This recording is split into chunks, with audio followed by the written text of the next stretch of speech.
Hello दोस्तों, कैसे हो आप सब। आज की इस वीडियो में हम डिस्कस करेंगे सम्मन के जो प्रोविज़न दिए हुए हैं भारतीय नागरिक सुरक्षा संहिता में। तो बेसिकली सम्मन के बाद हम वारंट करेंगे, वारंट के बाद पीओ जो है प्रोक्लेम्ड ऑफेंडर करेंगे, उसके बाद जो प्रॉपर्टी की अटैचमेंट हो जाती है वो कर लेंगे, लास्ट में फिर वारंट इशू हो जाता है।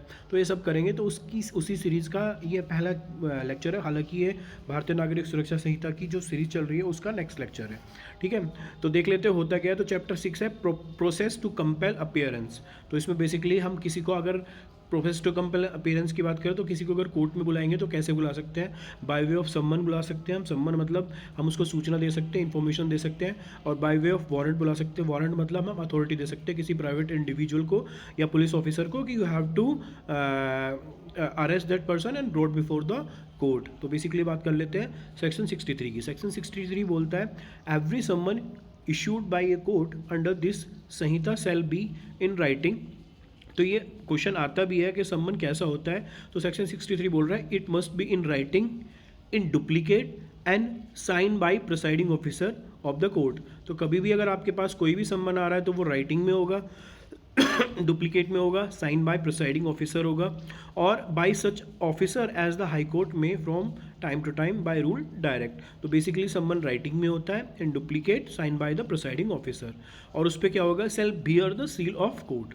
Section 63 sub clause 2 or in an encrypted or any other form of electronic communication and shall bear the image of seal of court। तो अगर बात कर रहे हैं सम्मन की तो ये BNSS में थोड़ा अमेंडमेंट होके सब कुछ एडिशन हुआ है। तो एडिशनल की बात करें हम, सेक्शन 63 सब क्लोज 2 में जो ये ऑनलाइन सम्मन की सर्विस है ना, जो व्हाट्सअप से सम्मन की सर्विस हो रही है या ईमेल से सम्मन की सर्विस हो रही है, उसकी बात की है।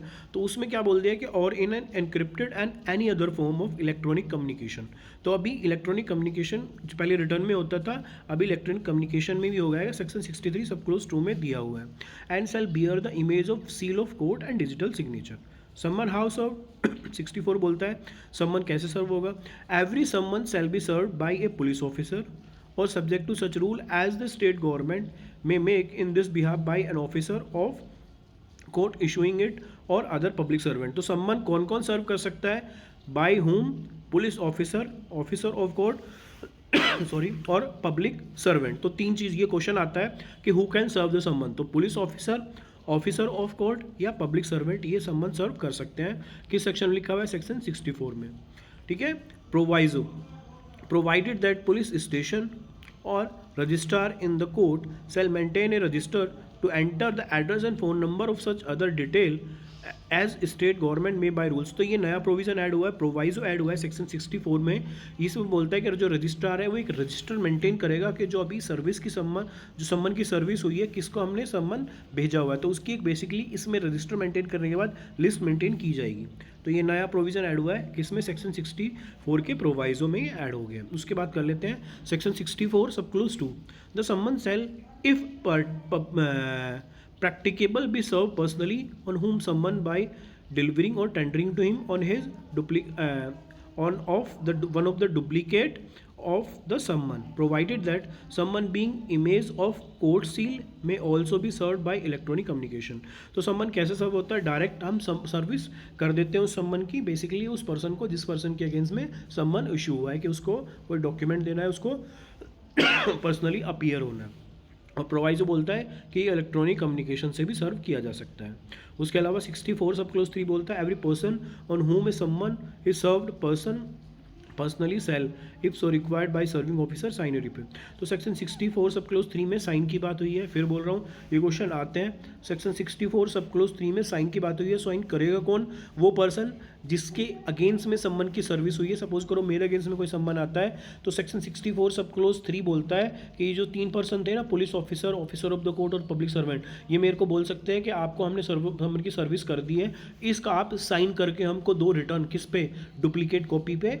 Every person on whom a summon is so served personally shall, if so required by serving officer, sign a receipt या receipt पे therefore on the back of the duplicate। ठीक है, 65 बोलता है सर्विस ऑफ सम्मन on corporate bodies and forms. तो ये direct question आता है कि सर्विस ऑफ सम्मन on corporate bodies forms and societies, corporate bodies जैसे कंपनी वगैरह पे हम सम्मन की सर्विस करते हैं कंपनीज़ पे, या हम बात कर लेते हैं कोई फॉर्म है उस पर हम सम्मन सर्व करते हैं, या सोसाइटीज़ पे सम्मन सर्व करते हैं, क्योंकि उनका उस टाइम पे डिफरेंट टाइटल हो जाता है।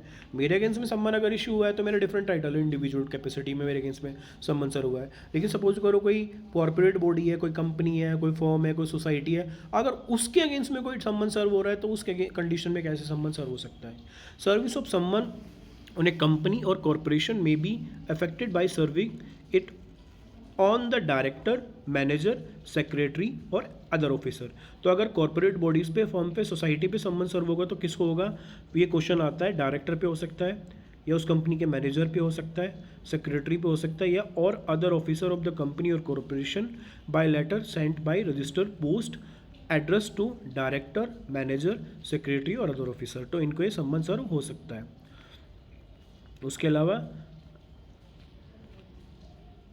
इन India in which case the service shall be deemed to have been affected when the letter would arrive in ordinary course of post. तो ये बेसिकली पोस्ट से किस पे हो सकता है? डायरेक्टर, मैनेजर, सेक्रेटरी और अदर ऑफिसर। किसके अगेंस्ट में? अगर हम कॉर्पोरेट बॉडी, फॉर्म और सोसाइटी के अगेंस्ट में सम्मन सर्व कर रहे हैं। Explanation: company means body, corporation और corporation means an incorporated company or the body other body corporate registered under Companies Act, society registered under Society Registration Act। तो basically अगर मैंने बताया था ना बॉडी कॉर्पोरेट कौन होता है, जो ऐसी कोई कंपनी जो कंपनीज एक्ट 2013 में रजिस्टर्ड है, या ऐसी कोई सोसाइटी जो रजिस्टर्ड है as a society under society registration act and 8060। उसके अलावा बात कर लेते हैं 65 सब क्लोज 2 की।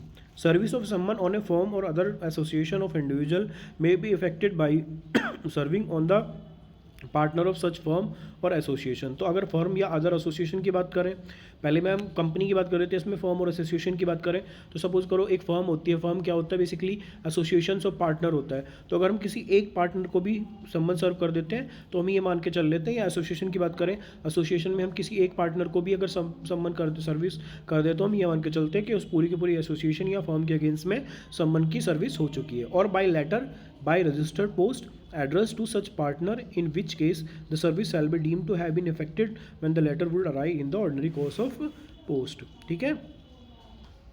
उसके अलावा section 66, when the person someone cannot be found then the service is to adult male member।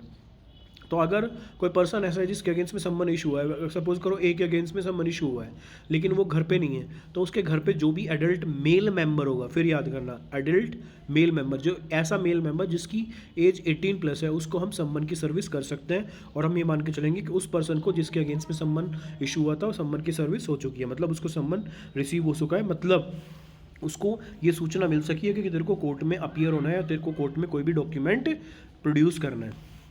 उसके अलावा एक्सप्लेनेशन में आ जाता है 66 में, ए servant is not a member of the family with in the meaning of this section. ये question आता है कि क्या सर्वेंट को हम मेंबर मान लेते हैं? नहीं, servant is not a member of the family with in the meaning of this section. Procedure when service cannot be affected as before provided। If service cannot be affected under section 64, personal service जब हम करते हैं, 65 body corporate में करते हैं, 66 जब हम adult male member को कर देते हैं। सर्विंग ऑफिसर सेल अफिक्स, अगर सपोज करो ना तो हम पर्सनल सर्विस कर पा रहे हैं, ना हम किसी जो कंपनी है उसको सर्विस कर पा रहे हैं, ना हम किसी फर्म को सर्विस कर पा रहे हैं, ना एसोसिएशन को सर्विस कर पा रहे हैं, ना हमें कोई एडल्ट मेल मेंबर मिल रहा है, तो उस कंडीशन में अब क्या करेंगे ये? तो 67 ने एक प्रोसीजर बताया कि उस कंडीशन में क्या करेगा। सपोज करो मैं सर्विंग ऑफिसर है, मुझे सम्मन सर्व करना था और मैं किसी को पर्सनली सर्विस सम्मन की नहीं कर पा रहा हूँ, मुझे वो पर्सन मिल ही नहीं रहा है, मुझे कंपनी नहीं मिल रही है, या फिर सपोज करो मुझे कोई एडल्ट मेल मेंबर भी नहीं मिल रहा है 66 में, तो मैं क्या करूँगा?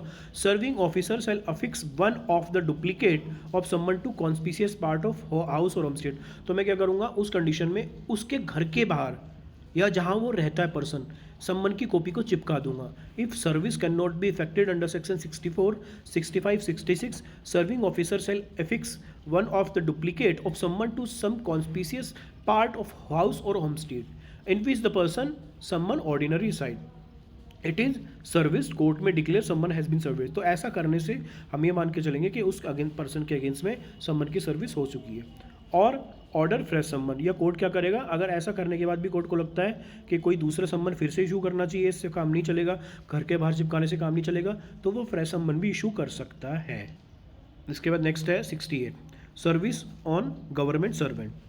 तो 66 और 65 और 68 को कोरिलेट आप कर सकते हो। 65 में हम बॉडी कॉर्पोरेट पे सम्मन करवा रहे थे, फर्म पे सम्मन करवा रहे थे, एसोसिएशन पे सम्मन करवा रहे थे, और 68 में हम सर्विस सम्मन किस पे करवा रहे हैं, गवर्नमेंट सर्वेंट पे। तो गवर्नमेंट सर्वेंट पे कैसे होगी, service on government servant issued to head of the office such had there upon cause summon to be served shall return to court under his signature endorsement. Suppose करो कोई government servant है, उसको सम्मन की service होनी है, तो उसके ऑफिस में अगर गवर्नमेंट करना क्या है कि उसको डायरेक्ट हम सम्मन की सर्विस नहीं करेंगे, उसमें जो उसका हेड होगा, उसका जो भी हेड है जिसके अंडर में वो काम कर रहा है, गवर्नमेंट अथॉरिटी जो भी हो गया, जो हेड होगा, उस हेड को अगर सम्मन की सर्विस कर देंगे तो वो क्या करेगा, उस सम्मन को उस पर्टिकुलर पर्सन को सर्व करेगा और एंडोर्समेंट में लिख के देगा कि मैंने उस पर्टिकुलर पर्सन को वो सम्मन सर्व कर दिया है। जैसे कि मेरे को सम्मन रिसीव हुआ था कोर्ट से।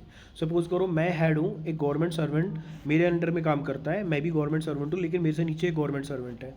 मेरे को अगर सम्मन की सर्विस हुई है, सॉरी उस पर्सन को अगर सम्मन की सर्विस हुई है, तो गवर्नमेंट वो सम्मन मेरे को भेजेगी। मैं क्या करूँगा, उस सम्मन की सर्विस करवाऊंगा जो मेरे अंडर में नीचे काम कर रहे हैं, और मैं लिख के दे दूंगा कि हाँ मैंने कोर्ट से द्वारा जो मेरे को सम्मन मिला था उस पर्सन को सर्व करने के लिए, मैंने उसको सर्व कर दिया है। इसे हम बोलते हैं issue to the head of the office such had there upon cause someone to be served and shall return to court under by his signature endorsement.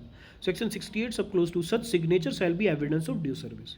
69 service of someone outside local limit. Outside local limit का मतलब है कि कल को अगर suppose करो आप judicial magistrate बन जाते हो, तो आपकी एक पर्टिकुलर टेरिटरी डिफाइन है, आप डिस्ट्रिक्ट मजिस्ट्रेट बन जाते हो तो आपकी पर्टिकुलर डिस्ट्रिक्ट जज बन जाते हो, तो पर्टिकुलर टेरिटरी डिफाइन है कि आप इस पर्टिकुलर एरिया में ही सम्मन सर्विस कर सकते हो। लेकिन अगर सपोज करो आपको अपनी जुडिक्शन से बाहर सम्मन सर्विस करना है, तो कैसे करेंगे, उसका प्रोसीजर 69 में है। सर्विस ऑफ सम्मन outside local limit, outside jurisdiction in duplicate to a magistrate within whose local jurisdiction to the person someone reside or is to be there serve. तो बेसिकली मैं क्या करूँगा, अगर मैं एक जुडिशियल मजिस्ट्रेट हूँ, मेरे को अपनी जुडिक्शन में नहीं किसी दूसरे जुडिक्शन में किसी पर्सन के अगेंस्ट में सम्मन की सर्विस करनी है, तो मैं डायरेक्ट उस पर्सन को सम्मन सर्व नहीं करूँगा। मैं क्या करूँगा, वहाँ की जो टेरिटरी है, वहाँ के जो मजिस्ट्रेट है, उसको सम्मन भेज दूंगा कि आपकी लोकेलिटी में ये पर्सन रह रहा है, आप इसको सम्मन की सर्विस करवाओ, इसको सूचना दिलवाओ कि ये मेरे सामने आके प्रेजेंट हो। सपोज करो मैं अमित एक जज बन जाता हूँ और मेरे को लगता है कि मेरी जुडिक्शन में ये बंदा नहीं रहता, लेकिन ये सुमित कोई पर्सन है, वो जो भी जुडिशियल मजिस्ट्रेट है उसकी जुडिक्शन में रहता है।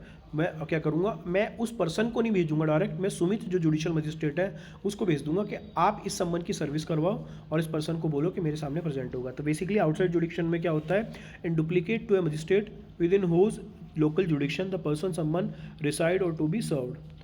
Section 70 proof of serving in such case and when serving officer not present. तो सपोज करो अब सम्मन की सर्विस हुई है या नहीं हुई है, इसका प्रूफ क्या होता है, तो summon serve outside local jurisdiction serving officer not present. तो अगर सपोज करो मैंने सम्मन सर्व करवाया आउटसाइड लोकल जुडिक्शन और जो पर्सन है, जो सम्मन जिसने सर्व किया था, वो भी प्रेजेंट नहीं है, तो हम कैसे प्रूव करेंगे कि सम्मन की सर्विस हुई है, तो एफिडेविट से प्रूव करेंगे। क्वेश्चन आता है कि सपोज करो सम्मन की सर्विस हुई है आउटसाइड लोकल जुरिस्डिक्शन और जिस पर्सन ने वो सम्मन की सर्विस की है वो भी प्रेजेंट नहीं है, तो उस कंडीशन में आप कैसे प्रूव करोगे कि सम्मन की सर्विस हो चुकी है, तो you have to prove that by way of affidavit. आप एफिडेविट से प्रूव करोगे। The affidavit mention in this section may be attached to duplicate of summon. Section 70 subclause 3 summon served through electronic communication under section 64 and 71 copy of such electronic summon shall be attested and kept as a proof of service of summon। तो suppose करो सम्मन सर्व हो जाता है section 64 में electronic communication से या 71 में इलेक्ट्रॉनिक कम्युनिकेशन पे, copy of such electronic communication summon shall be attested and kept as a proof. तो उस सब बेसिकली क्या हो जाता है कि अगर इलेक्ट्रॉनिक कम्युनिकेशन से हो रहा है तो उसकी एक कॉपी को हम क्या करेंगे, एज ए प्रूफ रख लेंगे। उसकी सपोज करो व्हाट्सअप से हमने सम्मन की सर्विस की है, तो उस व्हाट्सअप की स्क्रीनशॉट रख लेंगे, उसको अटेस्ट करके रख लेंगे और मान लेंगे कि सम्मन की सर्विस हो चुकी है। 71 सर्विस ऑफ सम्मन ऑन विटनेस बाय पोस्ट। 71 बात कर रहा है कि अगर हम विटनेस पे सम्मन की सर्विस करेंगे तो कैसे करेंगे, बाय वे ऑफ पोस्ट करेंगे।